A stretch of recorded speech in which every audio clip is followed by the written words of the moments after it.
Good morning. It's Friday, November 7th. Here's what we're working on. The minority Liberals have cleared the first of 3 confidence tests on the federal budget. An 8-year-old girl is dead after she was struck by a car in Oakville. And we are one sleep away from the biggest football game in Hamilton this season.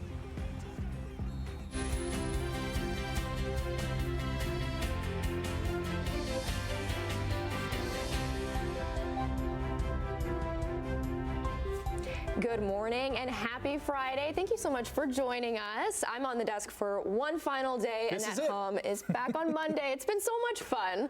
But Brian, you know what I saw in the sky last night? What did you see in the sky last night? Big, beautiful moon. It was so bright. I saw it. You must have seen it before the cloud cover moved. Yes, it was cinematic. It was just the clouds were kind of covering it very faintly. Yeah, we have the waning moon, as we would call it, because it's past full, but it's still nice and bright. Yeah, you step outside and it's like, wow, I love this. What a way to start the morning. And you know what? The morning has been getting milder, actually, as the cloud cover has been moving in. We got down to +1 degree last night around midnight, 1 o'clock, and then the temperature has been rising since then. We're sitting at 5 degrees right now, so a little bit milder air is pushing in. We're going to hit 12 degrees for the day today. Double digits, a lot milder than it was yesterday. Bit of a wind will pick up, and the rain is going to settle in. We'll start off with the clouds this morning, and then the rain will settle in a little later on this morning and stick around for a while.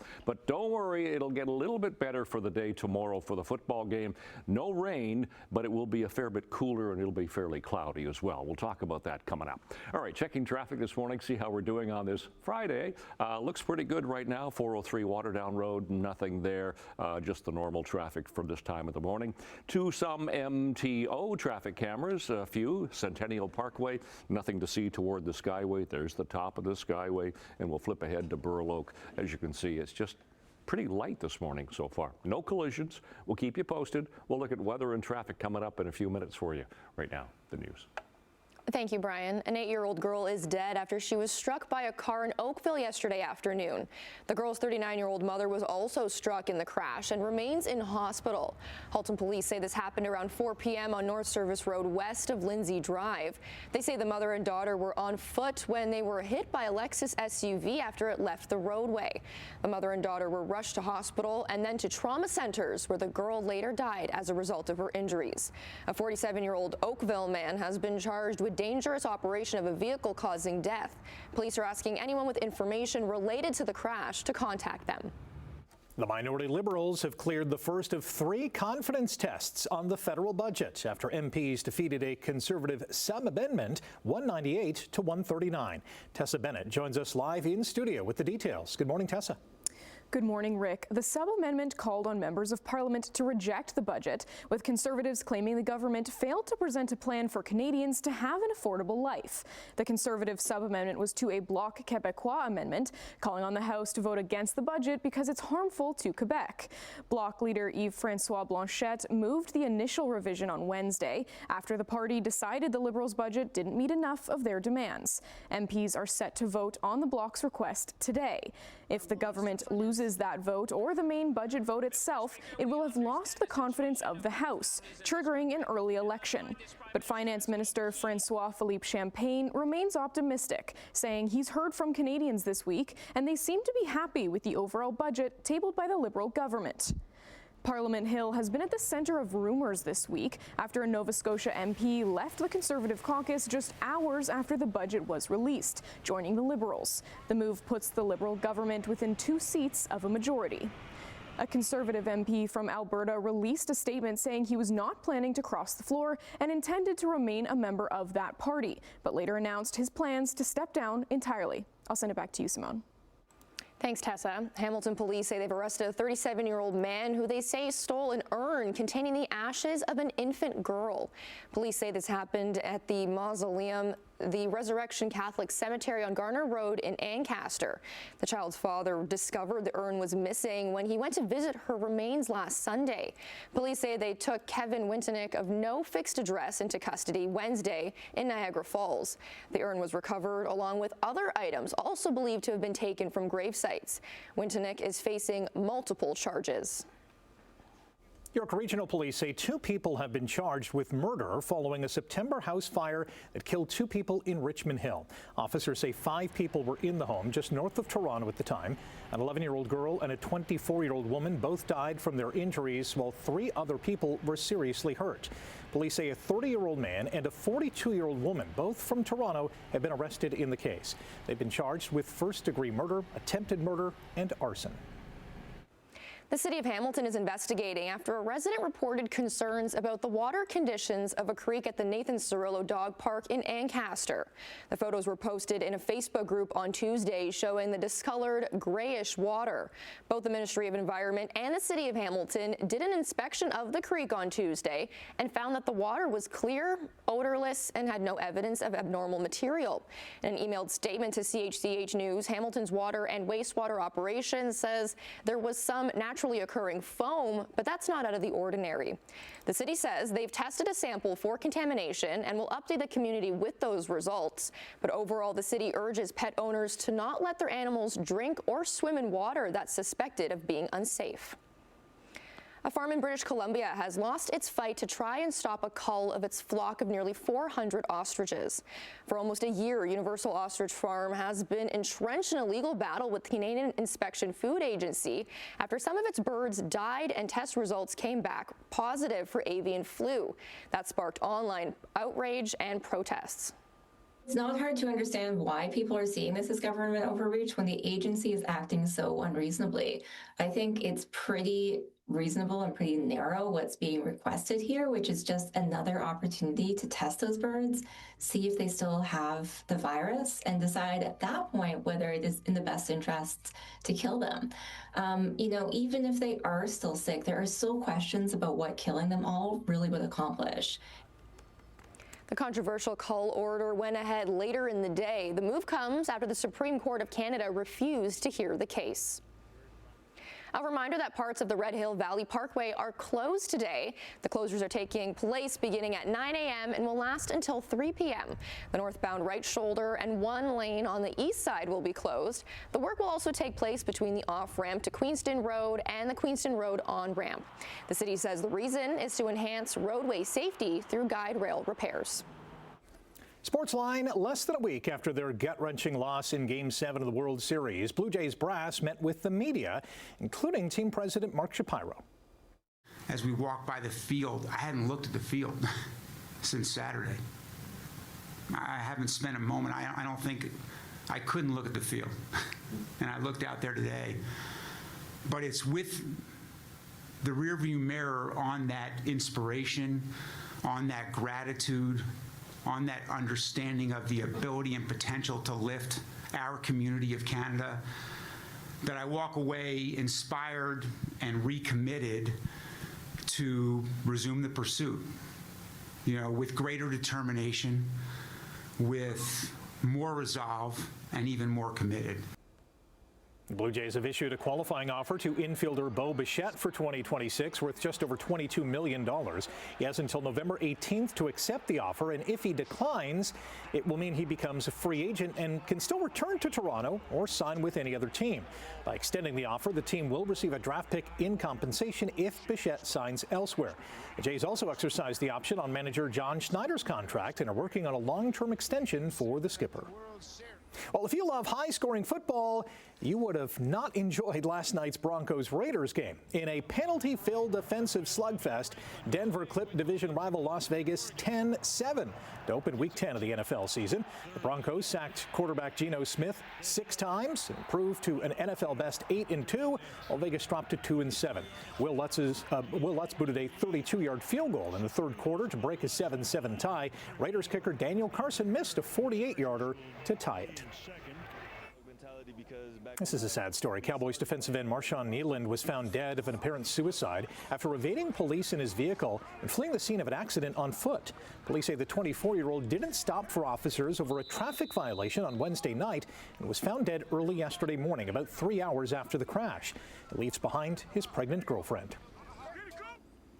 Former NFL star receiver Antonio Brown has been arrested on an attempted murder charge stemming from a shooting after a celebrity boxing event in Miami. A 37-year-old Brown was taken into custody by U.S. Marshals in Dubai and has been flown back to the U.S. Brown is accused of grabbing a handgun from a security guard and firing 2 shots at a man he had gotten into a fist fight with after the amateur boxing event back in May. One sleep away from the biggest football game in Hamilton this season, the Tiger Cats hosting the Montreal Alouettes in the CFL's East Division Final, with the winner advancing to the Grey Cup. And Cats head coach Scott Milanovic says they're all in. It's a long season and coaches get tired just like players do, but the playoffs, bring up a little burst of energy for us coaches too, to where we can kind of fight through the fatigue that we may have. Let's go. Tomorrow's Blackout game kicks off at 3 p.m. The West Final, by the way, has the Lions invading top-seeded Saskatchewan.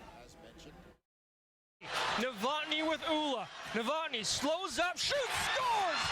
Adam Novotny takes it in OT for the Petes.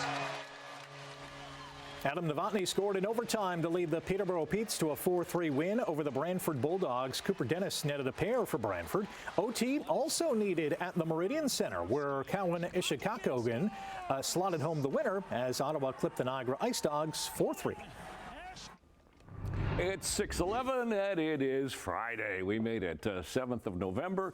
We've got fairly cloudy skies so far. We'll look at the forecast for today and for the weekend to come. Coming up, first of all, traffic. And traffic is pretty light right now. As I mentioned earlier, we've got nothing going on, hardly any volume, no collisions. Looking at the 403 Waterdown Road, our exclusive camera there, nothing to see at all. Let's go to some MTOs. We'll start in St. Catharines, east of Lake on the QEW, nothing. Centennial Parkway, getting a little bit slow heading toward the Skyway.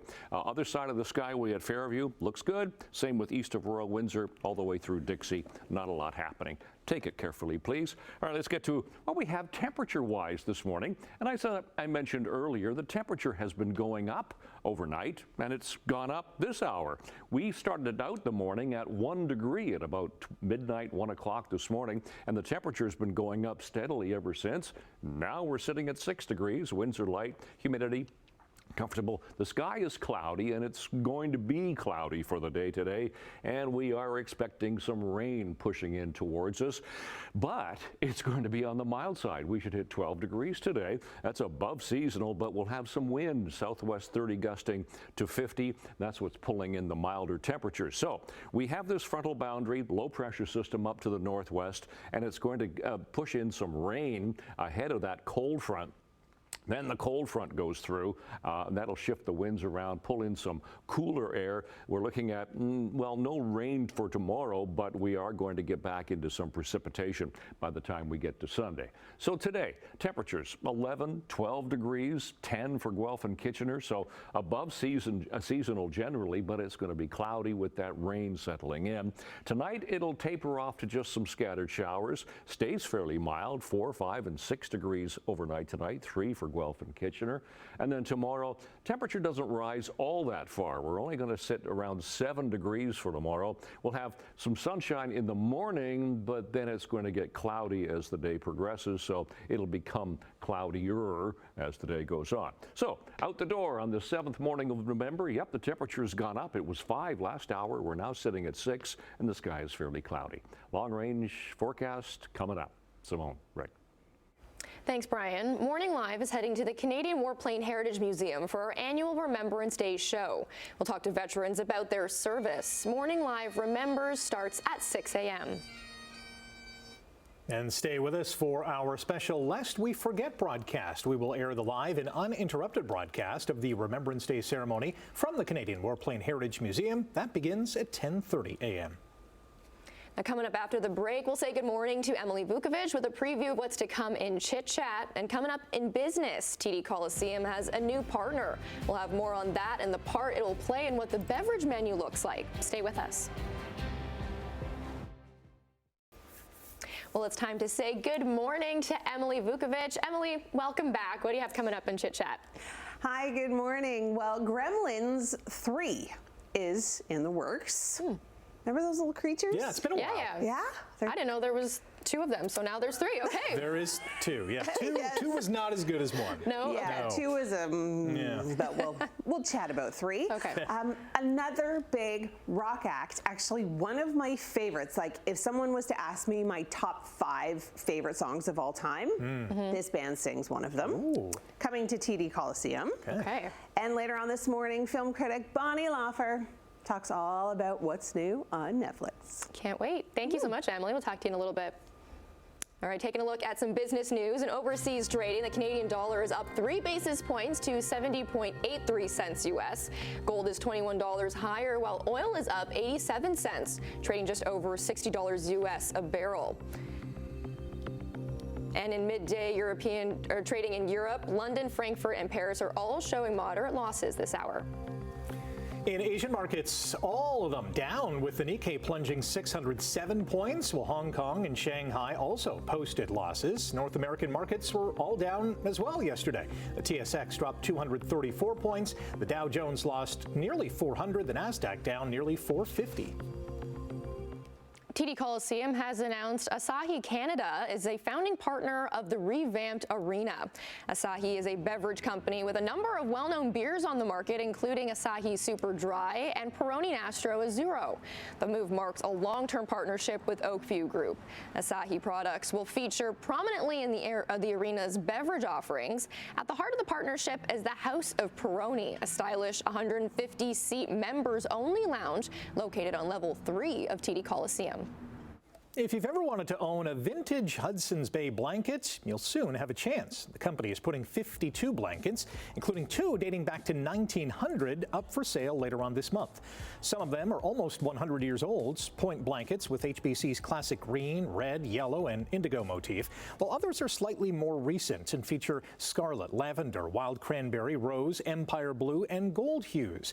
The blankets will join 107 pieces of art ranging from depictions of HBC's fur trading era to portraits of its past governors to form a group of 159 treasures destined for the first of several online auctions. The first online sale will run from November 12th to December the 4th. A new audit by Canada's Environment Commissioner says Ottawa's plan to reduce emissions through tax cuts and investments hasn't been implemented as intended. Jerry DeMarco says more than $100 billion in taxpayer money earmarked for projects to reduce emissions was not spent effectively. The audit comes 2 days after the Liberal government tabled its first budget, which called for increases to investment tax credits.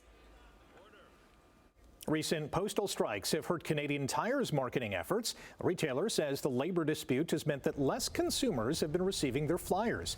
Over the last year alone, Canada Post workers have taken part in countrywide and rotating strikes.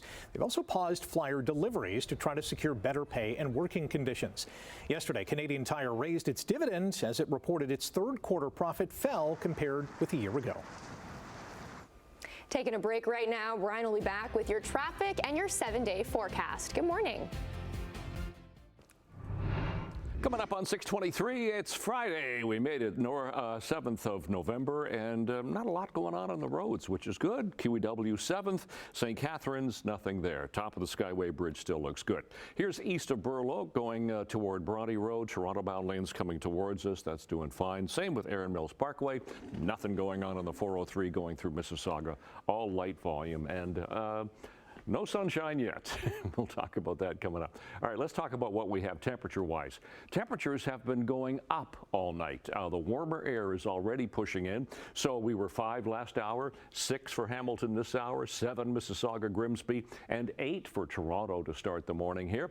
So seasonals for this time of year are now 8 for the daytime high and 1 for the overnight low. So we're way above seasonal. Sun doesn't come up till 7:02 this morning, down at 5:04. Those are our records for today, and yeah, be prepared for some rain today. Not early this morning. It'll just be fairly cloudy, and we should be around 6 for the first spell, but 12 after school. That's the high for the day, but the rain is going to settle in, and the winds will pick up as well. So the winds will pick up southwest 30 to 50 with that 12-degree high today. Temperature falls to 5 tonight, but then only climbs to 7 tomorrow. We'll start off with some sunshine, but then it'll become cloudy late in the morning, and it's just going to be a cloudy afternoon. Rain again for Sunday and 4. 2 only on Monday. Could get some mixing precipitation information, but look at the overnight lows. -5 and -4. Going to be cold starts to the day there. For Remembrance Day, it's just going to stay fairly cloudy, and it does that for Tuesday, Wednesday, and Thursday. Cloudy and 3 only on Tuesday, then 6 and 7 Wednesday and Thursday. That's your forecast. Simone, Rick. Thanks, Brian. The Hamilton-Burlington SPCA launching an ambitious plan to create Canada's first animal welfare campus by 2028. On an all-new episode of Newsmakers, I had the privilege of sitting down with the SPCA's Brad Grable to learn how the new $35 million facility will transform access to veterinary and animal care across Ontario. Apart from having a new addition, what is going to be new that is going to be in that facility that people can rely upon? Everything's going to be different is the best way to, there is no SPCA across Canada and maybe even North America that I think is tackling the challenge the way that we want to tackle it. So in our future, within the next 5 years by 2030, we're expecting a massive surge, 40 to 50% in overcrowding in shelters. And that's going to be paired with a 20% decline in access to veterinary care. When those two things come together, that's not great news for our business, for our charity. And so what makes this different is we need to turn animal welfare on its head. And what I mean by that is every other shelter across the country is usually, when they go into a renovation or a new build like this, they're thinking about more space to house more cats and dogs. And we will do that. We're going to have about 3 to 4 times as many housing units for these animals, far more spacious, humane, noise reducing, fantastic outcomes. But equally as important to that is we need to get in front of that curve, meaning what are the 103 different intervention points we can have with families so that surrender actually becomes the last option. Catch the Newsmakers podcast on chch.com/podcasts and wherever you get your favorite podcasts. And that's such an important conversation, especially as we talk about adoptable pets every Monday. Yeah. All right, stay with us. Plenty more Morning Live to come after the break.